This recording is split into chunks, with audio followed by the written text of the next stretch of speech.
আমি আজকে ট্যাংরা মাছের মশলা কারি করব। সেই জন্য ট্যাংরা মাছগুলোকে নুন হলুদ মাখিয়ে ভেজে নিয়েছি। ভেজে নেওয়ার পরে এখন আমি কড়াইতে তেল দেব। কড়াইতে সর্ষের তেল দিলাম।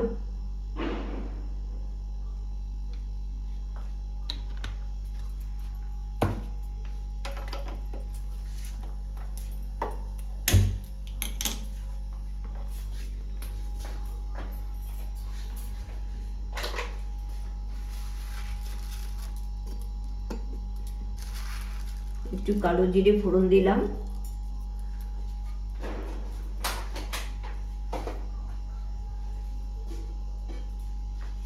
একটা কাঁচা লঙ্কা টুকরো করে দিলাম।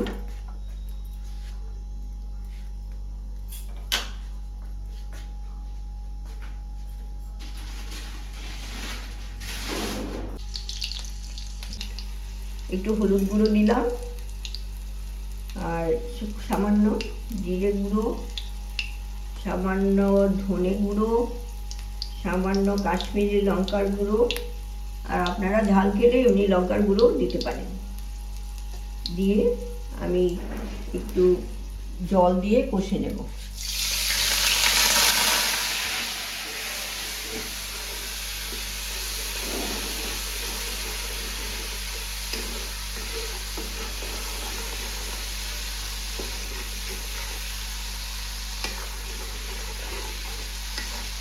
জল দিয়ে কম আছে কষে নিচ্ছি।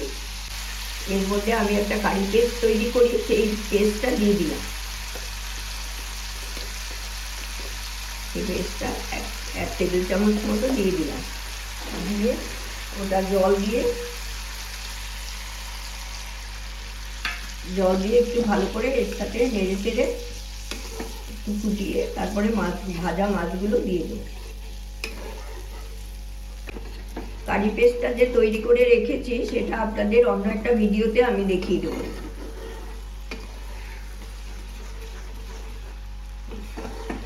আছে একটু পেঁয়াজ আছে, পেঁয়াজ রসুন আদা এইসব বাটা আছে। তারপরে ভিনিগার দিয়ে তারপর সামান্য একটু লঙ্কা গুঁড়ো এইসব দিয়ে ওটা কষে নিতে হয়।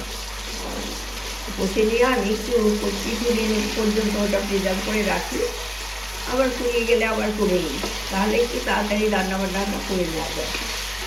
আমি এই ভিডিওটা আপনাকে ডিটেলস দেখাবো।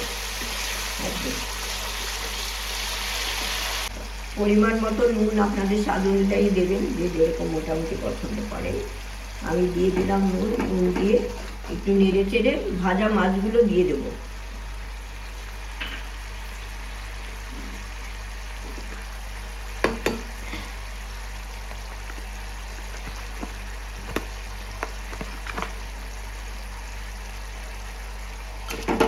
ভাজা মাছগুলো দিয়ে দিলাম।